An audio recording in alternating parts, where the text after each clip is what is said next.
Muy bien. Bueno, en este momento nos estamos enlazando ahí en vivo al canal de YouTube, ¿verdad? Así es que buenas noches para todos los que nos ven en vivo acá desde México. Aquí está Rodrigo y Ricardo. ¿Qué tal? ¿Cómo están? Hola, muy bien, gracias. Bien, Aquí estamos. bien, gracias. Bien, pues bueno, hoy háblenle a todo mundo porque se va a poner bueno, desde la abuelita hasta, hasta los que tengan ahí adolescentes, porque los niños pues no, normalmente no nos hacen caso, pero hoy vamos a hablar de un tema muy interesante que es algo así como las terapias de regresión, ¿sí? Estos recursos usados en psicología o psiquiatría, ¿no? Para curar alguna situación y pues los resultados que se obtienen, ¿no? Que en algunos casos, digamos, hablando clínicamente, pueden ser muy buenos y en otros, pues tal vez hasta sorprendentes, ¿no? Entonces, pues le paso el micrófono a Ricardo porque nos tiene por ahí algo de contexto, antecedentes y pues adelante, Ricardo. Ok, muy bien, muchas gracias. Pues bueno, voy a empezar a hablar un poquito de este tema, el tema de las terapias de regresión. Y bueno, como para ir empezando, pues, ¿qué son, no? ¿Qué son las terapias de regresión? Y Sí, bueno, en este caso, las terapias de regresión son técnicas psicoterapéuticas que buscan acceder a recuerdos, recuerdos que están almacenados en el subconsciente, obviamente situados en periodos anteriores de la vida de cada individuo, que incluso, según algunas corrientes, en supuestas vidas pasadas. O sea, que esta actividad se puede ir practicando e ir retrocediendo, haciendo regresión, incluso hasta tiempos más allá de esta vida, ¿no? Obviamente el objetivo principal es identificar eventos traumáticos o experiencias no resueltas que digamos que desde el inconsciente continúan generando conflictos como miedos, fobias, patrones de conducta negativos. Y bueno, todo esto pues obviamente nos afecta en la vida presente, ¿no? En el día a día. Y a través de estos estados de relajación profunda, que son similares a la hipnosis, eh, el terapeuta guía al paciente para que reciba o reviva, perdón, eh, también pueda observar y pueda procesar esas experiencias buscando una integración y una sanación, ¿sí? Obviamente estas terapias, pues bueno, tienen un origen, eh, digamos que si bien el interés por los estados alterados de la conciencia y la hipnosis es muy antiguo, la terapia de regresión moderna comenzó a tomar forma a finales del siglo XIX y más o menos a principios del XX, ¿no? Prácticamente las figuras fundamentales fueron Franz Anton Mesmer en el siglo XVIII, con su teoría del magnetismo animal, donde sienta las bases para el uso de estados de trance con fines terapéuticos. Luego está Jean-Martin Charcot y Sigmund Freud, que utilizaron la hipnosis para explorar el inconsciente y acceder a traumas pues ya olvidados, aunque Freud luego se alejó de esta técnica en favor de la asociación, o mejor dicho, en favor de la asociación libre. También está un precursor contemporáneo que es el doctor Brian L. Weiss, aunque existían ya precedentes por la parte de psiquiátrica. Weiss es quien, digamos, en la década de los 80, en 1980, populariza mundialmente este tipo de terapias de regresión, especialmente la regresión de vidas pasadas, ya que su punto de inflexión fue el tratamiento de una paciente llamada Catherine, a quien mediante hipnosis hizo regresar a lo que parece ser recuerdos de existencias anteriores. Y bueno, esto dio a que publicara un libro que se llama Muchas vidas, muchos maestros en el 88, el cual se convierte en un fenómeno editorial, ¿no? Y bueno, esto define el modelo moderno de esta terapia, integrando conceptos psicológicos con un enfoque espiritual. Ahora, esto pues obviamente empieza a generar pues importancia, pero también controversia. Entonces, la importancia de estas terapias radica en que su enfoque es experimental y es holístico, ya que propone que la curación de síntomas profundos no solo pasa por ser analizados intelectualmente, sino por revivirlos emocionalmente. Y esto pues en un entorno seguro para poderlos reeditar, por así llamarlo, ya que sus defensores argumentan que puede ofrecer alivio, un alivio rápido, por ejemplo, en las fobias. Eh, Obviamente también hay ansiedades, dolores psicosomáticos y bloqueos emocionales de origen desconocido que con este tipo de actividad se resuelven de manera rápida, ¿sí? Sin embargo, es un campo rodeado de controversia científica, ya que la comunidad psicológica o el mainstream cuestiona la validez de los recuerdos obtenidos, ¿no? Especialmente los de vidas pasadas, ya que se atribuye a construcciones de la imaginación o que pueden ser sugestiones o falsos recuerdos. Por lo tanto, se enfatiza la necesidad de que los terapeutas tengan una sólida formación en psicología clínica, para evitar que sea retraumatizaciones o la implantación de recuerdos falsos, ¿no? Entonces, sí hay un tema ahí muy controvertido de este tema, pero bueno, hay también casos muy famosos, ¿no? Como el caso de Brady Murphy en 1952. Antes de Weiss, el caso que capturó la imaginación pública, por así decirlo, fue el de Brady Murphy en 1952. Este es un hombre de negocios llamado Maury Bernstein, que hipnotiza a una ama de casa llamada Virginia Teigl. Bajo hipnosis, Teigl adopta la personalidad de Brady Murphy, y esta mujer es irlandesa del siglo XIX. Entonces comienza a hacer un relato muy específico de esa vida, de su vida, de hecho en Cork, usando modismos y cantando canciones, obviamente de ese tiempo. La historia publicada en el libro de The Search for Bride Murphy, en busca de Bride Murphy, genera un enorme revuelo, y un debate nacional sobre la reencarnación. O sea, se meten en esos temas, ya que investigaciones posteriores sugieren que Virginia Tighe pudo haber estado expuesta en su infancia a vecinos de origen irlandés y a historias que su mente reelabora, ¿no? Digamos que ella misma reconstruye esas imágenes. Y a pesar de todas las dudas sobre su autenticidad, el caso fue un hito cultural que fue preparando el terreno para la posterior aceptación popular de las generaciones y sobre las generaciones de la regresión. Entonces, digamos que de alguna manera se empieza a postular y a aceptar este tipo de actividades y de regresiones, y sobre todo en el tema de las vidas pasadas. Entonces, más o menos en contexto general, pues eso es como lo más relevante, ¿no? Digo, habrá más casos, hay más casos obviamente, pero así de manera general, pues tengo este contexto. No sé ustedes qué opinen respecto a este tema de la regresión.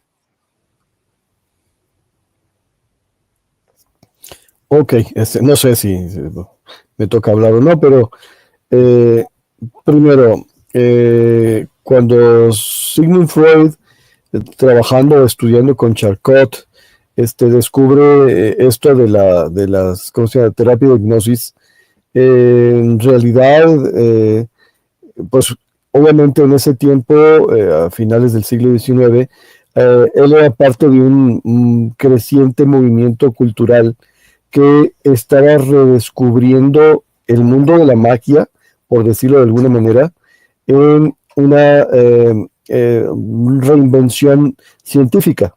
O sea, ya es el tiempo del positivismo, el tiempo donde de alguna manera se tienen que obtener resultados, se tiene que evidenciar que existe un método, se tiene que evidenciar los pasos del método científico. Pero todos estos elementos ya eran comunes, Alan Kardec, que mencionaste hace rato, dentro de las múltiples cosas que lograron investigar a través de estas mesas flotantes y estas tertulias de mesmerismo y todo eso, pues ya practicaban algunos esquemas de hipnosis. ¿Por qué? Pues porque estaban de moda ¿cómo se llama? Las sociedades secretas. Y bueno, una parte de este esquema de las sociedades secretas consiste precisamente en tener un conocimiento que los haga especiales, ¿no?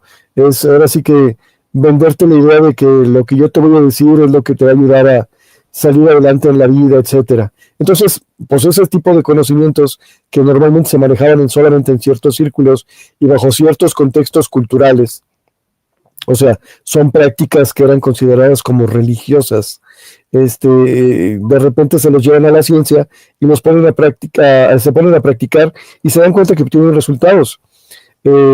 Tanto Charcot como Freud obtuvieron resultados interesantes e importantes en algunos pacientes, no en todos por supuesto, que tenían unos padecimientos que no tenían explicaciones, principalmente somatizaciones, en otras palabras, un problema psíquico, o sea, un trauma, si quieres decirlo de alguna manera, que de repente se convierte en un problema físico, ¿sí? Y entonces decían, bueno, es que en realidad no tiene esta enfermedad, no tiene nada que le provoque, por ejemplo, una parálisis o una conducta determinada, y sin embargo la presenta. Y es en estas conductas, cuando se aplica el proceso de hipnosis, que sí da resultados. Ahora, Sigmund Freud definió que la regresión es un mecanismo de defensa natural, y todos tenemos regresiones continuamente. Cuando hablamos de regresión, hablamos de una etapa donde normalmente nos sentimos más seguros. Pónganse a pensar en los hijos adolescentes. De repente se enfrentan a una situación donde terminas llamándoles la atención o regañándolos, por poner un ejemplo. ¿Qué es lo que hace el hijo o la hija cuando de repente no goza de la suficiente autonomía o poder? Pues bien sencillo, grita, patalea, que es comportarse como alguien de menor edad. Eso es una regresión. O al revés, se queda callado y se chuta todo el discurso, y luego va y se encierra en su habitación, se acuesta en su cama, en algunas ocasiones incluso debajo de la cama, y literalmente se están haciendo una regresión. Es una regresión, es ir a un lugar donde fuiste más feliz, más tranquilo, donde te puedes sentir a gusto. Regresión es regresar, es irte a el lugar donde puedes tener control de las situaciones. Pero de repente, a la hora de estar haciendo este tipo de prácticas, nos dimos cuenta que en algún momento de repente hay cosas que aún así no tienen una explicación aparente. Y como lo mencioné la vez pasada cuando hablamos de qué pasa después de esta vida, las personas de repente brincan un proceso y dicen, soy yo, pero no soy yo. O sea, soy yo porque sigo siendo la misma persona, pero no soy yo porque traigo otra ropa, a veces tengo otro sexo, a veces estoy en otro país, a veces no reconozco el lugar donde estoy, a veces sí lo reconocen, sí lo recuerdan, y entonces es cuando se habla de regresiones a vidas pasadas. Pero sí, efectivamente, la cuestión es que estamos hablando de una técnica para provocar regresiones, que es la hipnosis, pero no es la única. Hay técnicas cognitivas que, sin estar en un trance propiamente dicho, te ponen de manifiesto en una situación, en un estado emocional tal, en un estado cognitivo tal, que es posible brincar estos charcos también. Bien, y en ese sentido, básicamente son técnicas que se pueden aprender, que se pueden reproducir, pero que no necesariamente todo el mundo puede realizar bien las técnicas, y no estoy descalificando a nadie, todo el mundo puede aprender, pero la situación es que a algunos sí les sale y otros no, por alguna razón, que de repente podría ser un error en la técnica o algo por el estilo. Es el caso de Freud. Freud dejó de utilizar la hipnosis porque no le salían con tanta facilidad, ni podía obtener los mismos resultados que obtenía Charcot. Y entonces dijo, debe haber otra manera. Y efectivamente descubrió una manera diferente de obtener resultados parecidos, de ir a buscar el proceso inconsciente, el que la persona hablara y que él se dedicara a desentrañar qué es lo que realmente me quieres decir. ¿Sí? Pero es ese punto. Ahora, esto de las técnicas de regresión a vidas pasadas, aunque por el lado científico es bastante desacreditado, porque, a ver, vamos de nuevo, no cualquiera que hace hipnosis logra estos resultados, no cualquiera que hace las otras técnicas logra estos resultados, porque es una técnica. Algunos tienen una técnica más pulida o tienen características de personalidad diferente que le pueden hacer. Y ese es el problema de la ciencia. El problema de la ciencia es que tiene que ser replicable. Y si la ciencia tiene que ser replicable, cualquiera que siga los pasos debe tener los mismos resultados. Pero no funciona así porque depende de las características de la ciencia. ¿Sí? Tal es el caso que de repente surgió un movimiento que ustedes y yo conocemos, que se llama programación neurolingüística, que de repente pues se proclamaba como una, ¿cómo se llama? Una ventaja, un avance importante o significativo en el mundo de la psicoterapia. Pero no todo el mundo obtenía los mismos resultados, por lo tanto no pudo quedar evidenciada como ciencia, pero las técnicas que se enseñaban son bastante válidas. En otras palabras, crearon un método organizativo que le permitía que muchas personas obtuvieran buenos resultados, y no solamente en la psicoterapia, en la vida en general, y en los negocios y en otras cosas. Pero básicamente es eso, es una técnica, es aprender una técnica.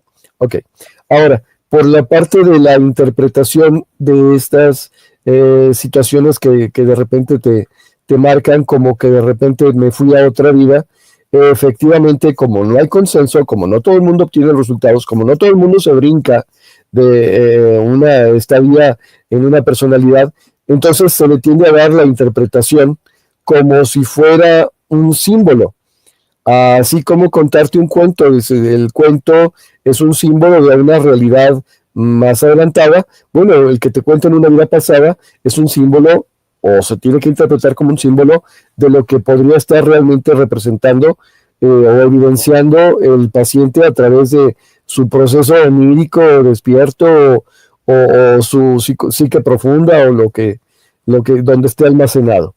Sin embargo, de repente las características, las descripciones y algunos de los elementos que te platican personas que tienen este tipo de experiencias se convierten para esa persona, sobre todo, pero igual con un poco de fe, por decirlo de alguna manera, en experiencias vividas y reales. Y algunas ocasiones esas experiencias son constatables, ¿no? O sea, de repente sí te llevan a lugares y dices, yo conocí esto y esto y esto, y mira, aquí te das la vuelta y vas a encontrar esto, y ok, no tenías manera de saberlo, pero lo sabes, entonces debe haber alguna situación, algún indicio. Voy de nuevo, me regreso al programa anterior, donde hablamos de qué pasa después. Esto me ha llevado a creer, por mi parte, en el proceso de reencarnación, porque también me ha tocado vivir experiencias de ese tipo. Espero no haberme extendido demasiado, ni ser un poquito enredado, pero básicamente es regresión, son normales. Regresiones a vidas pasadas, no todo el mundo me ha tocado que lo pase, pero sí me ha tocado una buena cantidad de personas. ¿Cómo? A través de técnicas. Normalmente son técnicas de profundidad, cuando ya estás abordando los orígenes de la problemática, así que no son técnicas de inicio, normalmente no deberían ser técnicas de decir, una primera sesión, vamos, si no es una vida pasada. ¿Por qué? Pues porque te arriesgas un montón, pero bueno. Ok, me paro aquí y creo que seguimos la dinámica. Excelente, muchas gracias, Rodrigo. Creo que es muy, muy interesante. Alejandro, ¿quieres opinar algo sobre el tema o comenzamos con las preguntas? No, suelta las preguntas para que de una vez, para que no queden sin concentrarse. Muy bien. Bueno, yo traigo unas preguntas, voy a tomar a Rodrigo como la parte experta, y pues yo ahora sí que me gusta mucho el tema y me genera cuestiones, y de alguna manera, no son tan técnicas, porque pues obviamente no tengo tanto conocimiento como para hacerlo muy técnico, pero voy a tratar de que sean muy simples, y si algo no se entiende, pues ya Rodrigo me dirá, o a lo mejor si no está bien elaborada, pues también hay que me ayudes a corregir la idea, ¿no? Pero bueno, en principio me gustaría como entender un poquito el tema, dejándonos más allá de la anécdota de las vidas pasadas, la parte técnica de cuál es el mecanismo psicológico o neurobiológico primario que en esas experiencias explica la efectividad terapéutica, ¿no?, de la regresión. O sea, ¿por qué es tan efectiva en algunos casos? Porque me ha tocado incluso ser partícipe de esas regresiones en 2 ocasiones, no propiamente como hipnosis, pero sí como una especie de lectura de ese pasado, ¿no? Entonces, obviamente son totalmente diferentes por lo que he visto, pero qué tan, digamos que, ¿cuál es el mecanismo psicológico o neurobiológico que está ahí detrás de esa experiencia y que la hace tan efectiva, ¿no? Ok, a ver si no me quedo corto con la respuesta. La situación es que nuestro sistema nervioso está formado por diferentes tipos de células, siendo mayoritariamente neuronas. Hay algunas variantes de neuronas y obviamente hay otros tipos de células que le dan soporte o servicio a estas neuronas. Nuestro sistema nervioso se conforma desde el proceso embrional en diferentes etapas y se van especializando las células que vienen a ser básicamente las mismas células al principio, son las células originales que se han reproducido por mitosis, por división, y de repente siguiendo un modelo, que esa parte de la ciencia todavía no lo acaba de especificar, siguiendo un modelo empiezan a tomarse diferenciaciones. Entonces hay unas células que son las mismas, que van a convertirse en hígado, otras células se van a convertir en vaso, otras en pulmones, otras en sistema nervioso. Nuestro cerebro, entonces, de repente establece una fisiología, un funcionamiento, de tal manera que la forma de trabajar es a través de conexiones y las diferentes partes del cerebro empiezan a tomar también sus propias funciones. Las neuronas de esta parte del cerebro hacen funciones diferentes a las neuronas de otra parte del cerebro. O sea, estoy tratando de no enredarme demasiado, pero bueno. Entonces, la pregunta aquí interesante es, ¿dónde se guardan los recuerdos? Cuando vives una experiencia directa, vas caminando por la calle y te tropiezas y te pegas en un pie, en ese momento una parte de la neurona, que básicamente es el axón, es estimulada por el impacto. El impacto genera fricción, la fricción genera que la neurona se estimule, se produce una descarga eléctrica que luego se transmite a la siguiente neurona, de la siguiente neurona hasta llegar al cerebro, y luego de repente va una interpretación y sale la descarga hacia el sentido contrario, y lo que haces es pues cojear porque te duele el pie, ¿no? O sea, básicamente. Ok, pero insisto, ¿y dónde guardas el recuerdo? Bueno, en primera instancia en las neuronas, y esas neuronas tendrían que estar directamente relacionados con los órganos de sentidos, que no son los órganos de captación, pero conforme estas neuronas de repente se sienten o se ven saturadas con nuevos estímulos, tienen que depositar el aprendizaje, tienen que depositar la experiencia en otras neuronas que no estén tan directamente relacionadas con los nervios. Sí, o sea, con la sensación a través de los sentidos. Y entonces empezamos a tener células de apoyo. Por ejemplo, las células glía. Las células glía se ha descubierto, pues, que de alguna manera intervienen en el proceso de captación de memoria. Y que es, bueno, que la neurona original, que es la que vivió la experiencia, transmite la carga a la célula glía, que no tiene una parte eferente, no tiene una parte de respuesta, y guarda una parte de esa energía de tal manera que se convierte en un recuerdo, y que conforme pasa el tiempo, los recuerdos se vuelven más profundos en el sentido, pues, de que están encimados por más recuerdos y en neuronas diferentes, ¿no? O sea, tus primeros recuerdos, los recuerdos que tienes de tu momento de nacimiento o de antes del momento de tu nacimiento, ahí están, pero están en una metáfora tal vez simplista, en lo más profundo de las células glía y neuronas de tu cerebro. Y no me refiero a la posición anatómica, me refiero a la situación de que quedaron ahí, ¿sí? Y entonces, cuando tú puedes producir estados alterados de conciencia ligeros, medianos o profundos, literalmente estás habilitando para poder acceder a estos recuerdos, porque literalmente estás o saturando tus sentidos para que dejen de funcionar, o pacificando tus sentidos para que dejen de funcionar, y le das oportunidad a que surjan estos recuerdos más profundos. ¿Sí? Ok, vendría a ser la explicación neurológica. Si te quieres meter con cosas que de repente no se pueden probar, se han hecho experimentos con personas que han perdido partes del cerebro. O sea, dentro de las múltiples interpretaciones que han tenido en el proceso de tratar de entender cómo funciona el cerebro, pues se estudia mucho a personas que tienen patologías normalmente producidas por accidentes, donde pierden ciertas partes cerebrales.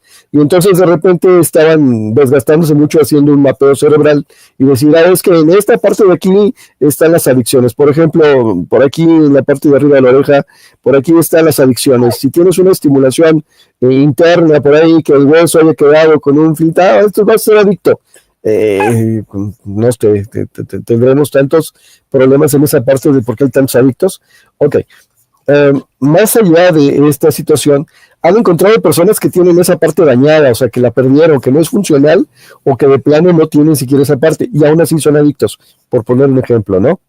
Hay personas que te dicen, es que el área del lenguaje está básicamente en el hemisferio cerebral izquierdo, en el área específica del área de Broca, y ahí es donde se condensa y se interpreta. Pero hay personas que han tenido afectaciones en esa área y aún así pueden interpretar el lenguaje y aún así pueden hablar, dada la plasticidad del cerebro de poder adaptarse nuevamente.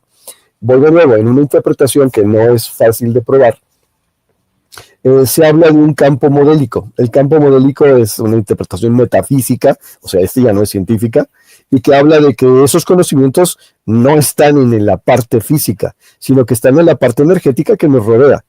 Y que a la hora de que tú quieres recordar algo, literalmente en estos estados alterados de conciencia, te traes esa información del campo modélico y lo recibes con las antenas que son tus neuronas. Si no están habilitadas las antenas principales, pues tienes antenas secundarias, tienes neuronas secundarias que están haciendo. Por eso estas personas, a pesar de tener dañada una parte del cerebro, de repente siguen funcionando con la mejor posibilidad que tengan, en el sentido pues de que no siempre es la mejor situación, pero de todos modos pueden cumplir con esa función. No sé si contesté tu pregunta. Sí, claro que sí. Y de ahí surge otra. Suele suceder. Por ejemplo, hablas de las neuronas como ese principio donde se almacena o se genera el recuerdo, pero ¿cómo puedes diferenciar clínicamente entre un recuerdo simbólico o metafórico, como una fantasía elaborada por la mente y un presunto recuerdo, podríamos decirlo, de un trauma, a un tema de una vida pasada, ¿no? Por ejemplo, creo que con lo que explicaste me queda muy claro el tema de lo que son los recuerdos, cómo se almacenan, el tema de las neuronas, pero ya en un proceso como el de la regresión, ¿cómo es esa parte? ¿Cómo logras identificar si lo que el paciente está hablando o está interpretando de acuerdo a la regresión o a las imágenes que le están llegando como una fantasía a una cuestión real, ¿no? Bueno, primero, desde el área de la psicología, tú trabajas con lo que el paciente te otorga. Uh-huh. O sea, a diferencia del área de la criminología, que tú trabajas con lo contrario de lo que el paciente te otorga. O sea, mientras que la criminología es la filosofía de House de todos mienten, en el área de la psicología trabajas con la gente te va a venir a platicar lo que te tenga que platicar, aunque sean puras mentiras. Entonces tú trabajas con esa parte. La siguiente situación que tienes que considerar es que dentro de tu proceso de recordar, normalmente estás viviendo una secuencia progresiva histórica. Entonces, estas técnicas normalmente no te llevan al azar de vete directamente a donde surgió el problema. No, te vas regresando poco a poco para ir habilitando esas memorias y llegas a un punto donde dices, no, ya repasé toda mi vida, ya repasé el embarazo, ya repasé incluso cuando estaba todavía en el vientre de la madre, y dice, y tengo la sensación, esa es la palabra. Algunas personas te dicen, sé que tengo que ir más para atrás, algunas te dicen, siento que mi cuerpo se va hacia atrás, no sé. Entonces te dices, bueno, brinca el siguiente punto y sigue regresando hasta que llegues hasta dónde. Pero existe una secuencia que se va cumpliendo. Bien, una de las características de las personas que me recuerdan, si es que lo vamos a aceptar como tal, vidas pasadas, es que una parte del recuerdo es probablemente el último hecho que les tocó vivir, y el último hecho que les tocó vivir en una vida pasada es una muerte. Así que de repente empiezan a presentar síntomas o dolores que no se podrían explicar ¿cómo se llama? Sin esa secuencia. Si lo ves desde la parte materialista de que no existe la vida pasada, al fin y al cabo estás teniendo una historia que te está trayendo un síntoma somático, un recuerdo ahí almacenado, que tu cuerpo reacciona de algún evento que de todos modos tienes que interpretar.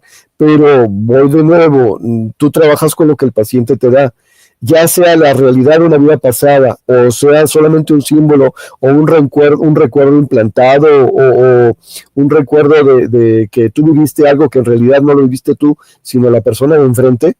De todos modos trabajas con eso, porque de todos modos el que lo tengas guardado de esa manera significa que te está dando un mensaje de que algo no está acomodado. Y también es muy importante hablar de que en el mecanismo del recuerdo, la emoción es como la gasolina, en el sentido pues que es el catalizador. Una emoción muy intensa provoca un recuerdo muy intenso. Una emoción poco intensa provoca un recuerdo poco intenso.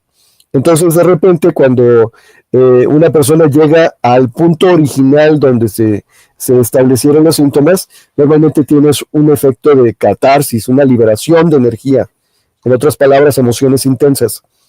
¿Sí? Y entonces, junto con esa emoción intensa, viene la fluidez de todos los recuerdos, y de repente tú dices, sí, pero eso no corresponde a tu vida actual, ¿no?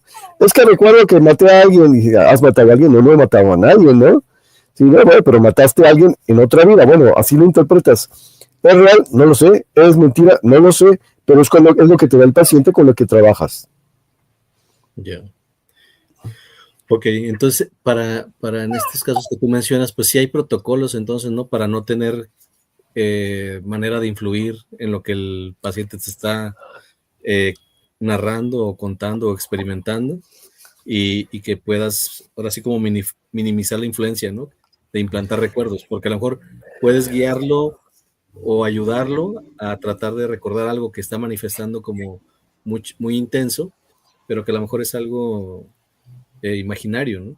Pero me refiero allá en el punto de la técnica, ¿sí hay protocolos para no inducir? Bueno, tiene que haber una preparación previa, por supuesto, para poder, bueno, más que implantar cosas, bueno, porque también tú conoces programas como, o has hablar de programas como el MK Ultra, que precisamente eso se trata de implantar, ¿no?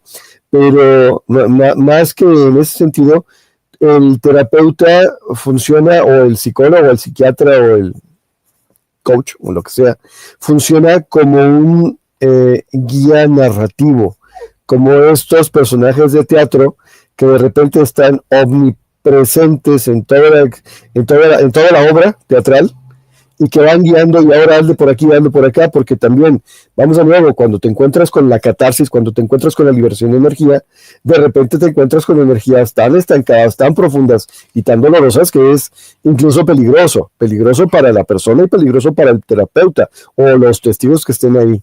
Entonces, de repente, ese tipo de cosas tienes que tenerlas contenidas. Y para ello se utilizan técnicas como, por ejemplo, el baile de las 3 posiciones, que es, a ver, ya lo viviste, ya sacaste algo de energía, ahora salte de ese cuerpo y mira como si fueras un espectador, ¿no? ¿Para qué? Pues para que dejes de sentir todas esas emociones y para que dejes de ponerte en peligro a ti y a los demás. Entonces, pero tienes que, por eso digo, la hipnosis y estas técnicas de profundidad no son técnicas de inicio. No debes de empezar con eso. Tienes que primero explorar el camino. Porque si sabes que te vas ¿cómo se dice?, a enfrentar a una situación grave, porque la problemática es grave, pues tienes que estar listo para lo que se te venga. Me ha tocado trabajar con pacientes que de repente dice uno, es un consultorio compartido, y están echándose toda la novela desde allá afuera porque la persona está gritando, pero así es, así tiene que ser.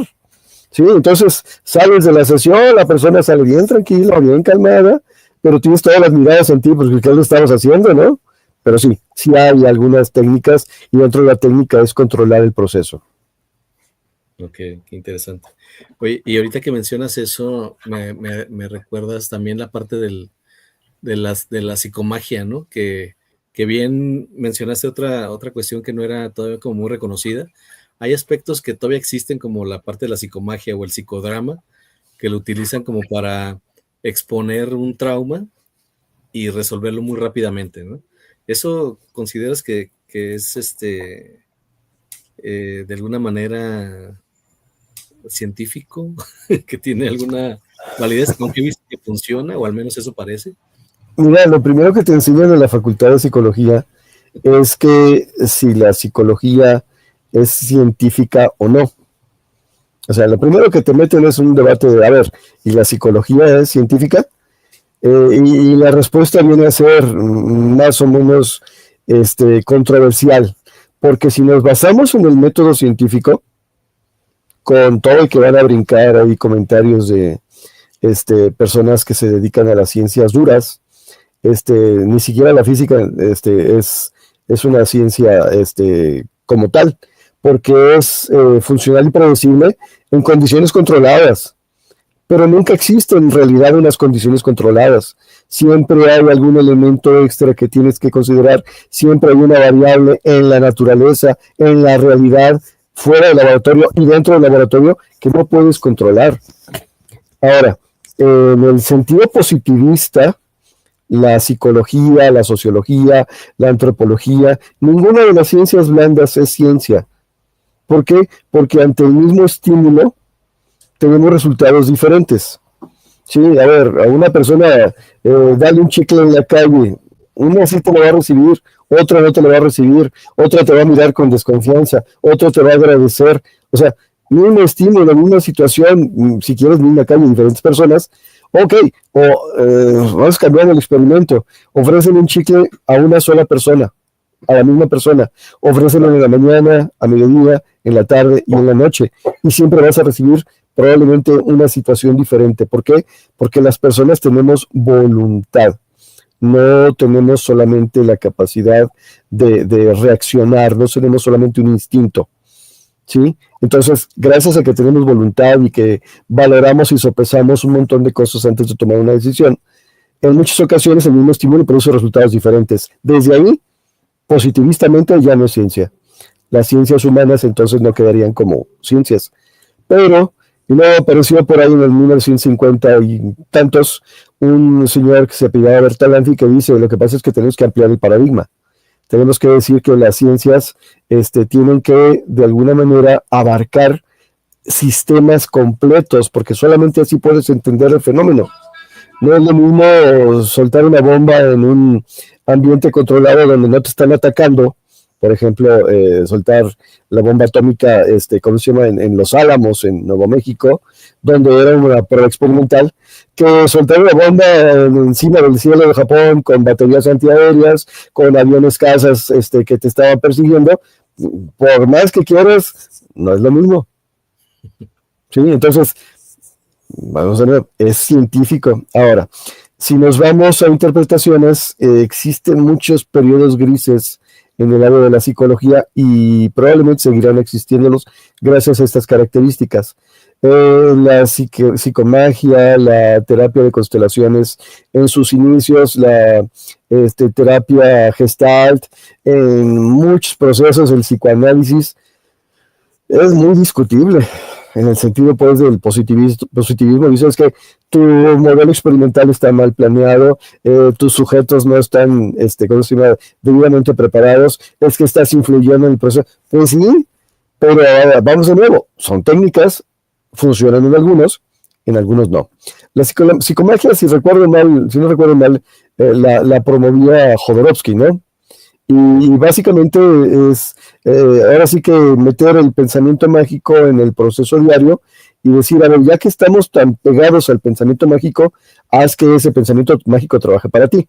Y la otra que me decías, el sociodrama, básicamente es una técnica psicoanalítica elaborada por Moreno, si no me acuerdo mal, que te hacía poner en personajes, o sea, en personas que estaban ahí participando en la terapia de grupo, los problemas que tú traías. Y de repente es que no es lo mismo decir, a ver, yo viví este proceso, estoy viendo la novela de este proceso que yo viví. Porque desde afuera, básicamente lo que tienes que hacer es reencuadrar. Básicamente la hipnosis hace esto, te ayuda a observar lo que acabas de vivir desde perspectivas diferentes, desde posiciones diferentes, quitándole la emoción o controlando la emoción para que te permita hacer este tipo de cosas y por lo tanto tengas un reencuadre. Eso es el sociodrama, eso es el psicodrama, eso es la terapia de constelaciones. Son formas o técnicas para reencuadrar. Y de repente hay algunas cuantas técnicas que sí se meten mucho con cosas muy extrañas, que dices, esto ya no es terapia, esto ya nos vamos a, un día de esto sacrificamos a alguien, pero bueno, está bien. Muy bien, Rodrigo. Muchas gracias. Creo que queda muy claro el punto. Y es que, de hecho, pues sí, de repente hablamos de cuestiones de regresiones para resolver situaciones traumáticas, que es lo que me ha tocado más escuchar. Y me he encontrado también con este tipo de prácticas que son muy, muy prácticas en el sentido de rapidez, de tener soluciones muy rápido, pero obviamente, como tú bien dices, ¿no? Pues habrá quien sí le funcione y quien no. Y dentro de eso, por ejemplo, ¿ha habido casos que tú sepas o que hayas experimentado donde la regresión, más allá de sanar, haya generado a lo mejor una alteración en un trauma o desestabilizado a un cliente, a un paciente, perdón? Y si es sí, cómo manejas esas situaciones, ¿no? Me imagino que obviamente no hay una sola forma, pero de alguna manera te ha tocado. Sí, tristemente sí. Hubo, a ver, no estoy casado con un solo modelo de psicología, creo que dependiendo del tipo de problemática es el modelo que puede aplicar. También es parte de lo que alegan de que pues no hay un solo objeto de estudio, por lo tanto la psicología no es ¿cómo se dice? Una ciencia, pero bueno, insisto, es una discusión que está superada desde algunos puntos y hay gente que dice, pues no tiene manera de cumplirse. Pero bueno, hay algunas escuelas que de repente a la hora de estar enseñando o algunas técnicas o grupos que están enseñando estas técnicas que sí en vez de ayudar desacomodan. Pero es parte del proceso. En teoría, deberías avisarle al cliente, paciente, amigo con quien estés trabajando que probablemente estés desacomodado. Y sí hemos tenido experiencia con pacientes que llegan con otros terapeutas que les faltaron algunos puntos en su técnica, en que llegaron desacomodados. ¿Sí? Llegaron literalmente con síntomas nuevos a flor de piel y todos desequilibrados, no sé qué palabras quieras utilizar, pero sí ha habido. ¿Qué haces? Bueno, aplicas la técnica correctamente para volver a acomodar las cosas. Voy de nuevo, no técnicas de profundidad de inicio, tienes que trabajar con lo que el cliente te está dando. Y si está desacomodado, primero tienes que limpiar el camino para no enfrentarte al monstruo con todas sus herramientas. Primero le quitas las herramientas y luego te enfrentas a él. Para enfrentarte al dragón no te vas a meter en el terreno del dragón, te vas a traerlo donde tú estés seguro. Digo, no sé si me doy a entender, pero es la situación. Sí conozco casos donde han llegado así. Me han pasado personalmente, momentáneamente. Parte del proceso de la terapia consiste en sacar de la zona de confort a las personas para que reencuadren, regreso a la palabra reencuadrar, para que de alguna manera se coloquen en una posición nueva y al sacarlas de su punto de encaje, al sacarlas de su zona de confort, pues literalmente batallan. ¿Por qué? Pues porque estoy en territorio nuevo y desde aquí no sé cómo hacer las cosas. De eso se trata, de que aprendas a hacer las cosas desde un punto diferente. Pero no es algo que debas practicar, porque si vas a andar dejando por la vida suelto una semana una persona vuelta loca, pues en esa semana se te mata a alguien, deshace la familia, no sé, cualquier tipo de cosas. Tienen que ser una situación controlada. Pero sí me ha pasado, sí me ha tocado atender pacientes de ese tipo. Ok.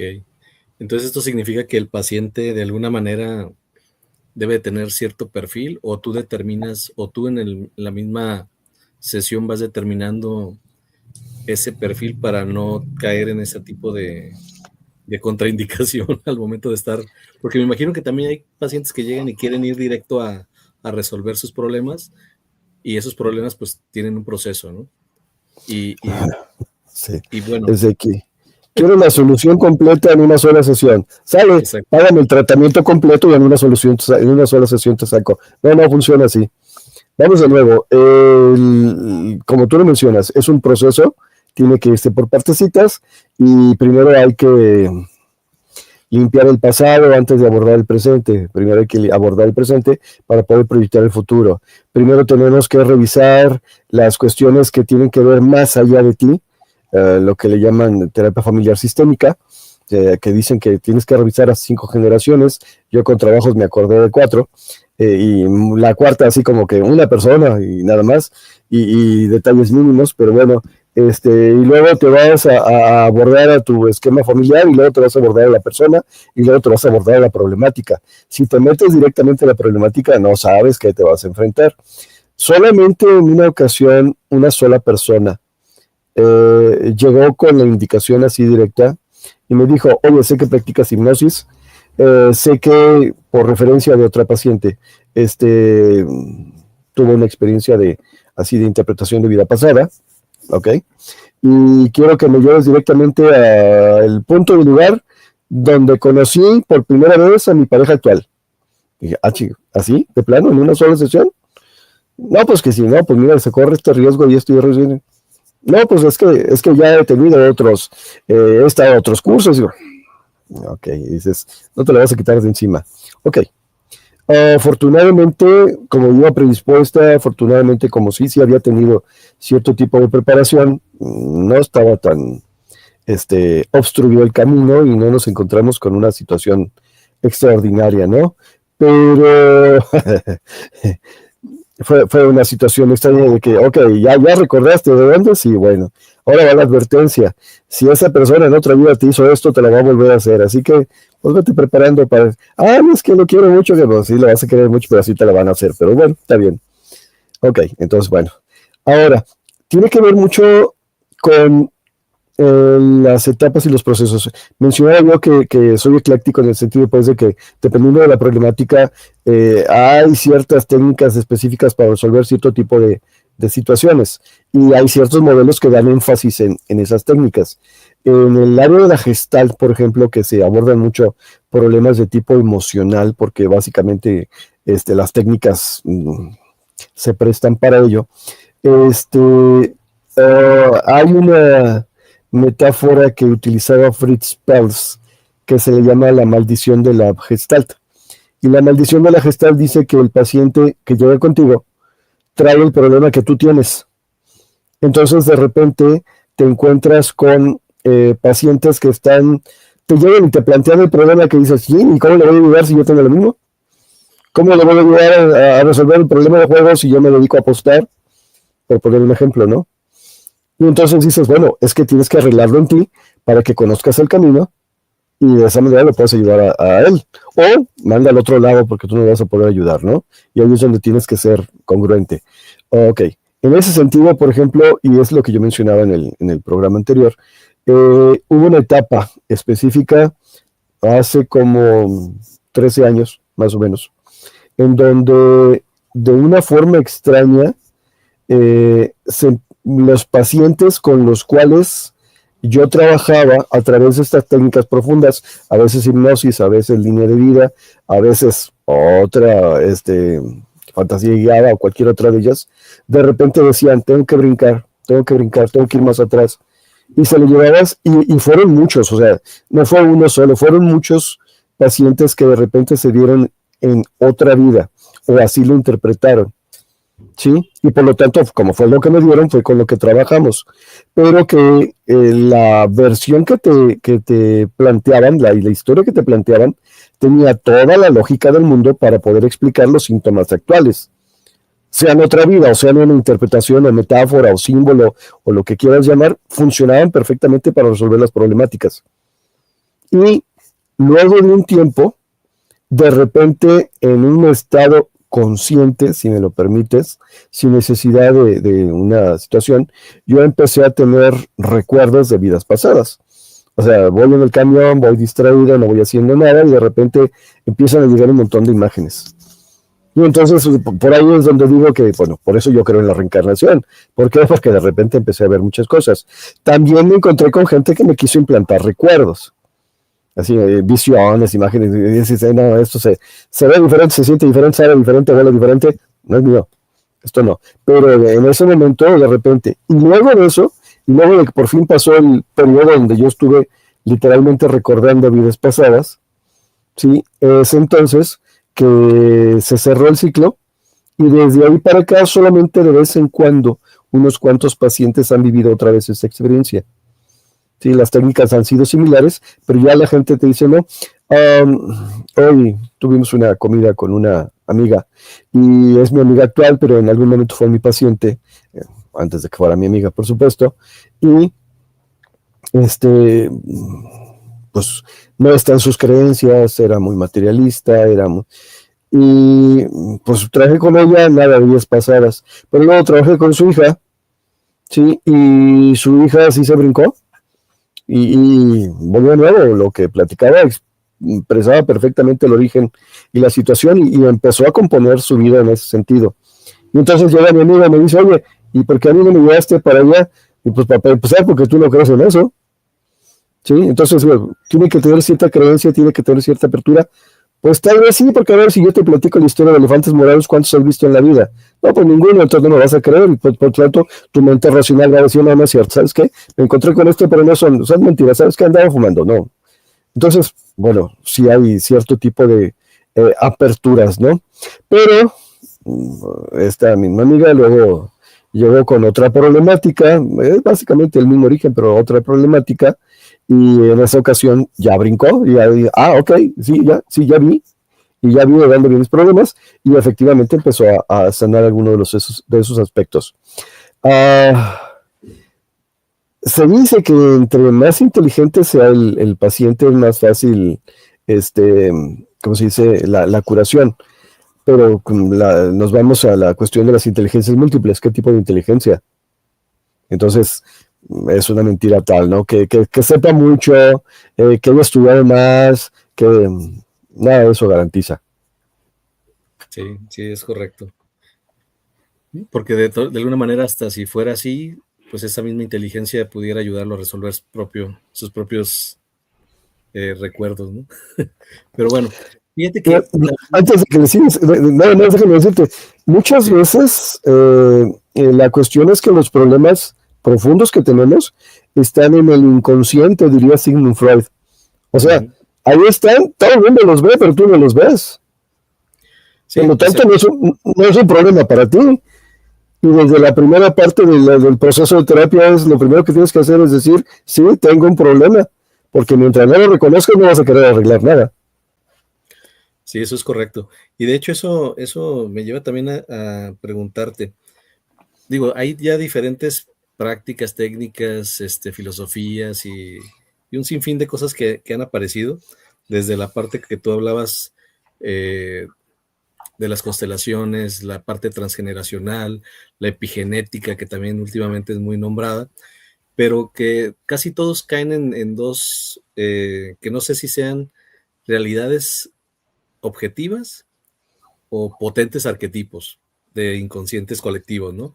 Hablando del niño interior y de las vidas pasadas, que son como los lugares comunes que últimamente me toca, de hecho no últimamente, yo creo que en las últimas décadas, con tanto movimiento de la nueva era y del despertar de la humanidad y todo este rollo, al final creo que todos tenemos que sanar al niño interior, no sé por qué, a lo mejor a ver, será necesario o no, o ir a esas vidas pasadas a sanar otras situaciones, ¿no? Que dejamos pendiente.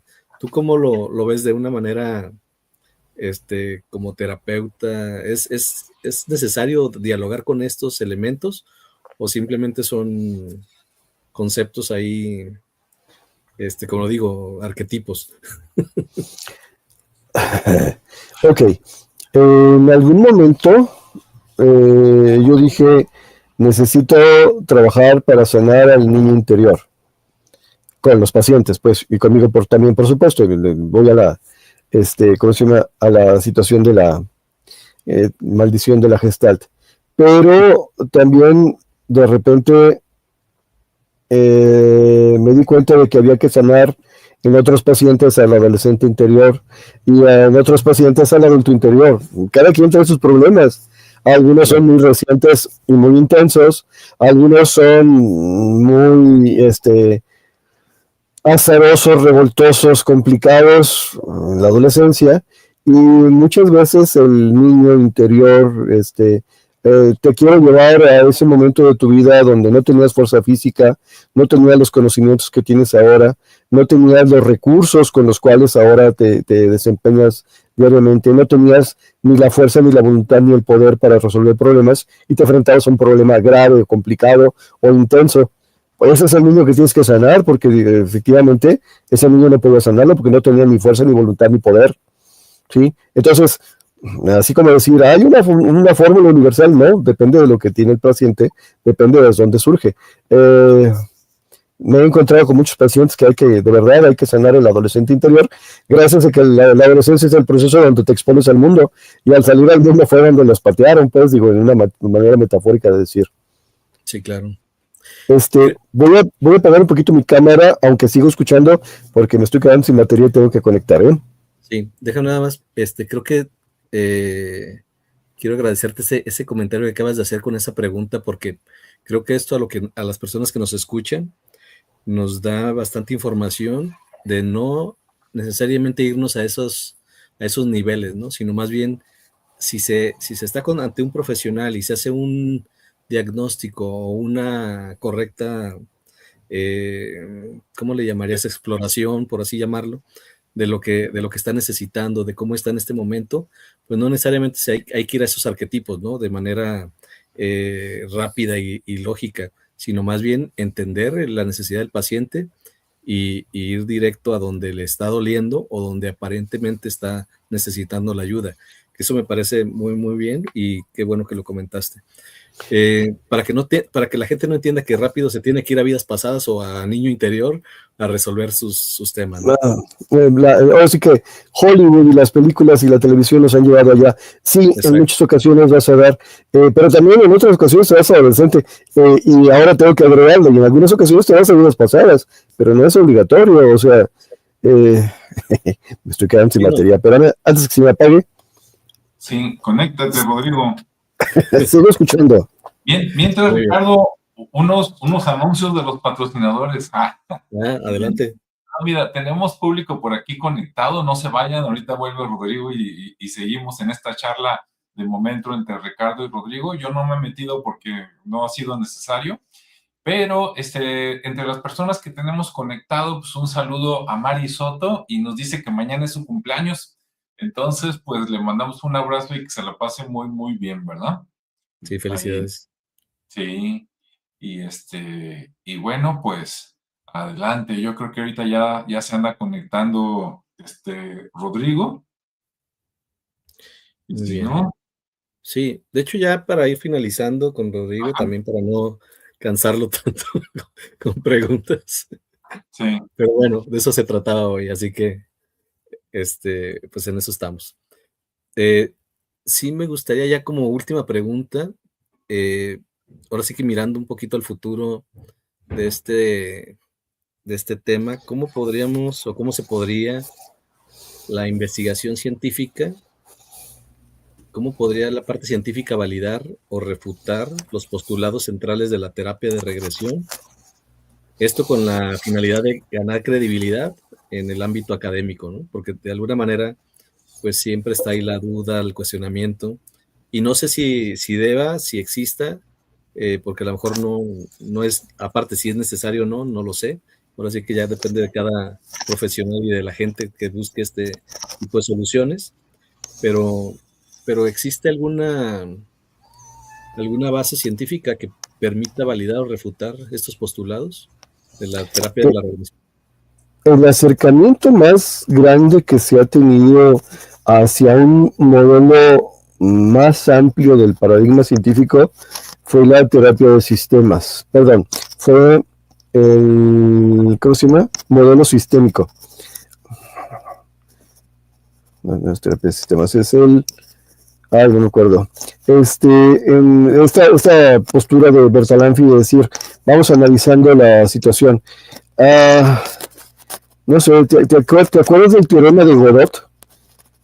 Si no me acuerdo mal, el teorema de Godot es un teorema de la lógica formal que trata de demostrar la validez de un razonamiento, de un silogismo, y que acaba por demostrar que no es válido. Entonces, digo, si nos vamos a andar persiguiendo las colas para tratar de demostrar que lo que yo hago es correcto y lo que hace el enfrente es incorrecto, creo que ahí estamos perdidos. En este sentido, es muy importante que entendamos que, uno, el que te vayas con un gastroenterólogo a curar de una infección intestinal no va a evitar en el futuro que te vuelvas a enfermar, ¿sí? Esta amiga de la que te platico me dice, oye, ya habíamos abordado esto, ¿por qué lo vuelvo a vivir transformado con otro personaje, con otra? Digo, porque tienes otra conciencia, le estás dando vueltas a la problemática central, ¿sí? Porque ahora tienes más herramientas, y mientras antes tenías que recurrir a elementos externos para resolverlo, ahora lo resuelves tú sola. O sea, estás enfrentado a la vida. Entonces, tener una posición más sistémica, más abarcativa, una postura de experimentación y resultados, es lo que hace que a algunas ciencias se les pueda dar esta validez. No sé, de nuevo, ¿qué hubiera pasado si el equipo de Oppenheimer no hubiera logrado la explosión del Álamo? Pues que lo hubieran seguido intentando con otro modelo, con otra teoría, con otra situación, hasta haberlo logrado. Lo que nos interesa son los resultados. Si el terapeuta, si el coach, si está obteniendo resultados porque está ayudando a la gente, bueno, lo que tendríamos que hacer sería estudiar el modelo que está utilizando para hacerlo científico. Pero si estoy haciendo cosas y no están ayudando a la gente, quiere decir que mi modelo científico es el que está equivocado. ¿Por qué? Porque sencillamente esto se trata de ensayo y error. No sé si me doy a entender. Sí, claro. Sí, no quiero ser funcionalista ni caer en la cuestión maniqueísta de que lo que está bien y lo que está mal. Pero sí en el sentido puedes decir, a ver, las ciencias humanas son complejas porque los seres humanos somos muy complejos. Y si algo funciona hay que usarlo, tanto que te lo esconden y te lo dicen y te utilizan para manipularlo, ¿no? La selección subliminal, los mecanismos de control social, toda esta ideología implantada que estamos viviendo a través de medios masivos de comunicación, todo eso son conocimientos científicos, sociales, psicológicos, aplicados, pero que no te los están diciendo y sin embargo te los están aplicando. Quiere decir que sí funcionan. Claro. Sí, y partimos de un ecosistema tanto de métodos y síntomas multifactoriales, ¿no? Entonces sería imposible determinar o especificar algo tan como lo que te pregunté, ¿no? Entonces sí entiendo perfectamente lo que mencionas y creo que pues eso es lo que enriquece al ser humano, ¿no? Y sus complejidades. Muy bien. Tuvimos un amigo que era matemático y, bueno, licenciatura en matemáticas y una maestría y un doctorado. Y con todo respeto se sentía muy fregón porque podía resolver ecuaciones de n grado de dificultad. Y luego nos lo llevamos a un proyecto para un estudio de análisis educativo, psicología educativa. Y decía, están ustedes locos, ustedes manejan variables que no es posible controlar, ¿cómo pueden resolver problemas así? Exacto, los seres humanos son muy complejos y aún así hay que resolverlos. Exacto. Por eso tantas formas, ¿no? Diversas. Sí. Y las que están por salir todavía, ¿no? Que de repente nos van sorprendiendo. Que hay cosas tan sencillas que cada vez volvemos como ese origen, ¿no? De determinar nuestra forma de actuar, de sentir, de pensar. Y llegamos a las dolencias, que es donde prácticamente nos genera esa necesidad. Y lo más difícil de todo es que lo más sencillo, lo que realmente tiene resultados, es bien difícil de llegar. Sí. Entre las trabas que te ponen otros y las trabas que te pones tú mismo, es más difícil de llegar. Espero no tirarle una pedrada a nadie, pero algunos de los trastornos alimenticios, sin necesidad de ser trastornos, algunas de las conductas alimenticias tienen una solución bien sencilla. Pero las personas hacen cualquier cosa que sea posible, menos lo que tienen que hacer. Sí, exacto. Y es que aparte es eso, ¿no? Que buscamos la solución afuera de lo que nos pasa, ¿no? ¿Sí? O sea, ya con eso. Pero muy bien, muchas gracias, Rodrigo. Digo, de mi parte te agradezco mucho el resolverme estas dudas y bueno, espero que a la gente que nos está escuchando y nos ve también le hayan servido de algo. Por lo pronto, para mí sí. Entonces, muchas gracias. Y bueno, no sé, Alejandro, si quieras opinar o comentar algo más adicional. Sí, no, nomás para no irme sin decir algo, ¿verdad? Más por hablar. No, y para también cerrar un poquito, bueno, un comentario y una contribución. A mí, yo creo, por lo que he visto, ¿verdad? No digo que sea así, pero es mi creencia, a ver qué opina Rodrigo, que cuando el terapeuta, vamos a decirlo así, ¿no? Porque no todos son psicólogos los que usan estas técnicas, aunque la mayoría sí. Cuando el terapeuta decide usar esta técnica para solucionarle, ¿no?, alguna situación al paciente, lo que se me hace a mí muy interesante es que si lo que recuerda es verdad o es construido, de todas maneras se cura. ¿No, Rodrigo? Efectivamente. Bueno, hace rato hablábamos del MK Ultra y modelos de manipulación social, cosas por el estilo. Dentro de las experimentaciones que hicieron en ciertos laboratorios, que se siguen haciendo en ciertos laboratorios, tienen que recurrir a elementos externos para implantar estas imágenes, estos recuerdos. Por ejemplo, para poder implantarle una idea asesina, oculta, que son las teorías conspiranoicas que conocemos de estos sistemas de manipulación, tuvieron que darle a las gentes droga, alucinógenos, cosas por el estilo, para acceder a esas capas de conciencia que pudieran evitar este proceso de discriminación de voluntad, de valores, de todo lo demás, ¿no? En ese sentido, viene lo que tú acabas de decir.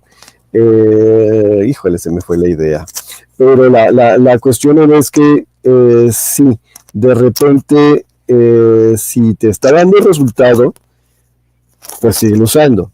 Si no te da resultado, prueba algo diferente, a ver qué te da resultado para que siga funcionando. Y esto cambia de paciente a paciente.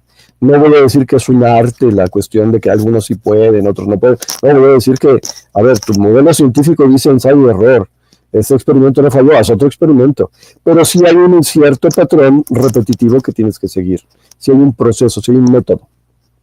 Sí, y dos cosas más. Una, hace mucho rato, cuando empezaron a platicar apenas, por ahí comentó Rodrigo algo así como que si alguien quiere llegar y en la primera sesión tener una regresión, pues que se arriesgaba, ¿no? Y nada más lo dejó así abierto. Yo me imagino, ¿verdad? A lo mejor no es por ahí, pero me imagino lo siguiente.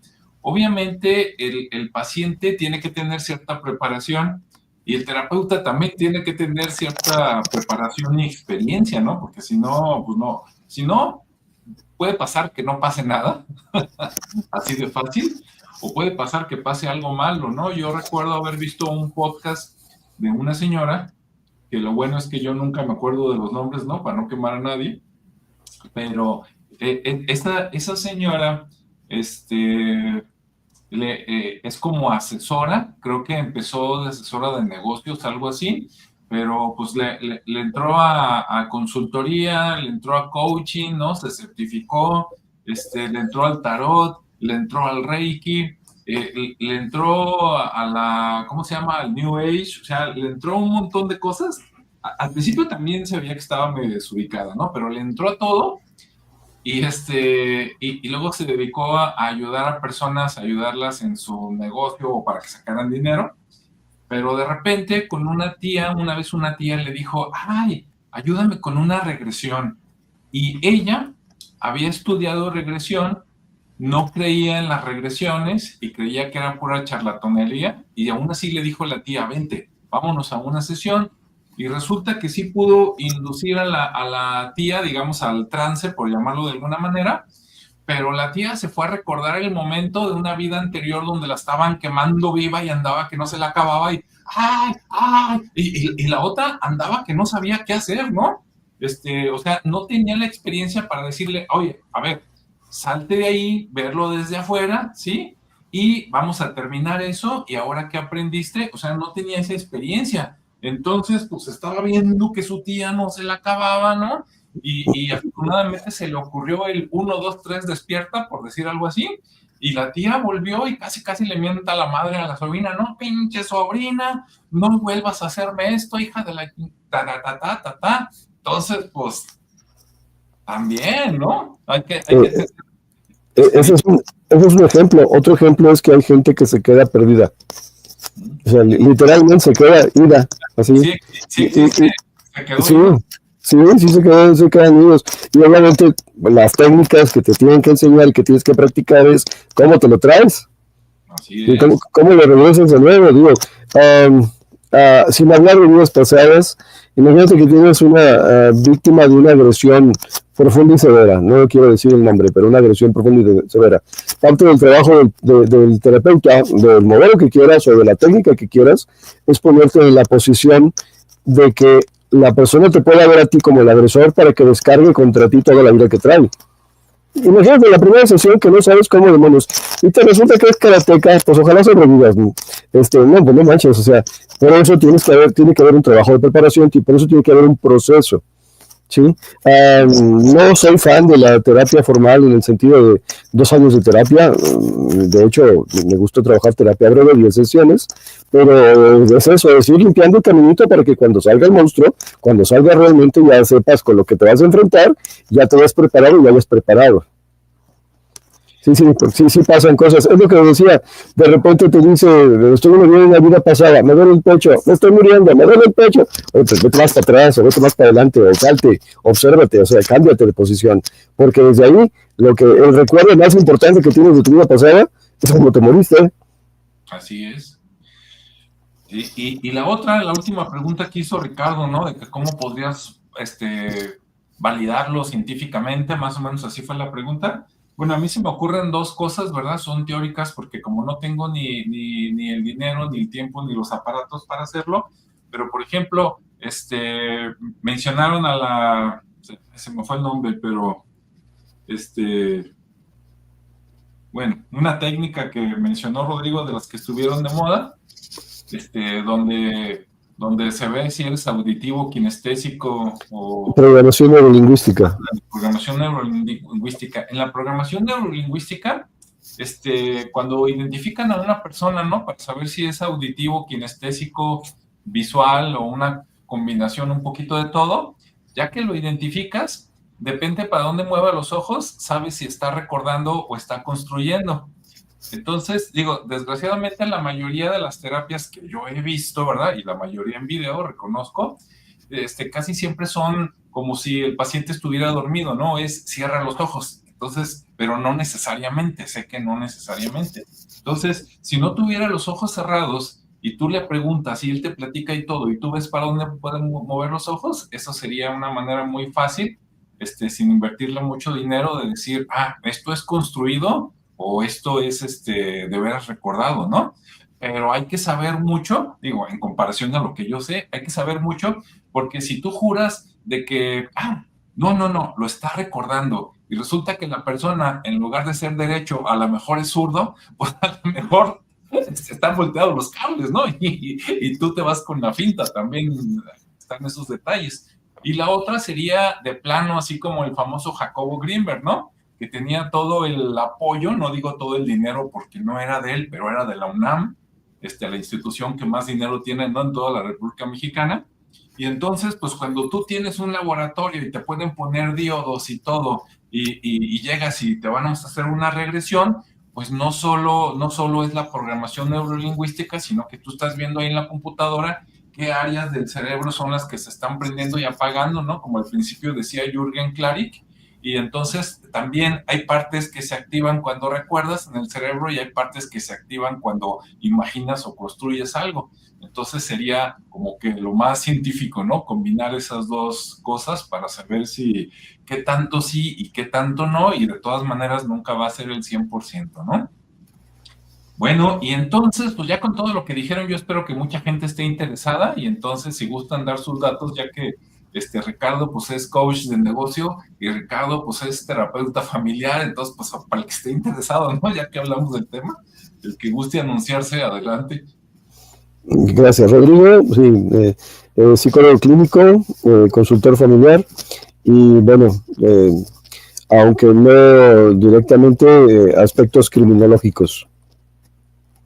Ajá, ¿y dónde te encuentras, Rodrigo? Bueno, obviamente seguro que se comunicará a través de aquí del canal, pero ¿cómo se llama? Mi correo electrónico es rodgargom, es Rod, las 3 primeras letras, García, las 3 primeras letras, Gómez, 3 primeras letras, @gmail.com. Muy bien, ¿y Ricardo? Muy bien, bueno, nada más para aclarar, no soy terapeuta familiar, ¿eh? No, dije que Rodrigo era terapeuta y que tú eras coach. Es que dijiste dos veces, Ricardo. Como que quedó muy empalmado. No, sí, digo, yo me especializo más en temas de negocios, tecnología. Como bien dice Alejandro, soy coach, hago mentorías y consejero independiente para empresas. Y obviamente desarrollo de software. Entonces, a mí me encuentran en LinkedIn, ahí es mi red social de preferencia. Y en el correo ricardo@cubesolutions.com.mx. Y obviamente pues aquí en Creativo, ¿no? Entonces, en Creativos y en Misterios de Jalisco y en varios canales. Pero bueno, sí. Ese es. Y aprovechando también algo que comentaste de la experiencia de esta señora con su pariente, también hay en el tema de negocios una práctica que a mí se me hace desde que la conocí y se sigue repitiendo, que de repente te venden, híjole, son como retiros, son talleres, son muchas cosas de ese tipo para emprender, para que vayas creciendo, y que la verdad es que es puro rollo de gente que corre el peligro de que un día se les descontrole esta situación, porque de repente hacen dinámicas donde generan como terapia de shock en grupo. Entonces le tienes que decir a tu vecino, a quien sea, a veces obviamente nunca los conoces, y se empiezan a decir todo lo que traen, ¿no? Y obviamente de repente se proyectan y hay unas situaciones muy complejas. Yo sí les recomiendo que eviten ese tipo de situaciones, porque luego se generan dinámicas muy, muy pesadas, y muchas veces el que invita y desarrolla esto, pues se les descontrolan los grupos, porque son grupos que por tener mucha gente y cobrar de manera masiva un buen volumen, pues obviamente tienen gente demasiada que no la pueden estar atendiendo de manera individual. Entonces sí se generan, y esto tiene una práctica de hace 20 años, ¿no? Y sigue hasta la fecha, así como caminar en el fuego, pues acá es enfrentándote a alguien que no conoces y que no sabes qué equipaje trae. Sí, si bien te va, no pasa nada. Pero bueno, ahí una pregunta que surge de lo que acabas de decir. ¿Cuándo cambia una persona? La respuesta es, ¿para qué cambiar si todo funciona? Exacto. Una persona cambia cuando tiene necesidad de cambiar, y cuando tiene necesidad de cambiar es porque vivió una experiencia límite, así se llaman, experiencias límite. Lo que hacen, voy a tirar pedradas, ciertos grupos religiosos, ciertos grupos sectarios, ciertos grupos ocultistas y estos seminarios, es fabricar experiencias límite. Son fabricadas o prefabricadas, muchas veces están llenas de simbolismos, para provocar un impacto emocional y que te decidas a cambiar, a aceptar lo que ellos quieren que aceptes, ¿sí?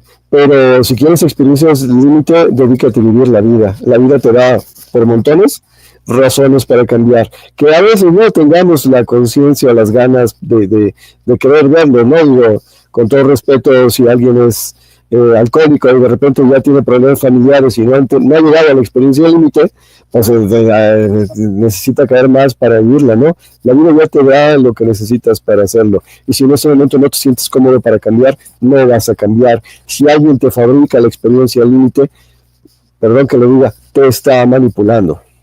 Totalmente de acuerdo. Y eso es lo que sucede. Entonces sí tengan mucho cuidado. Muy bien. Muchas gracias, Sí. Rodrigo, por la explicación más detallada.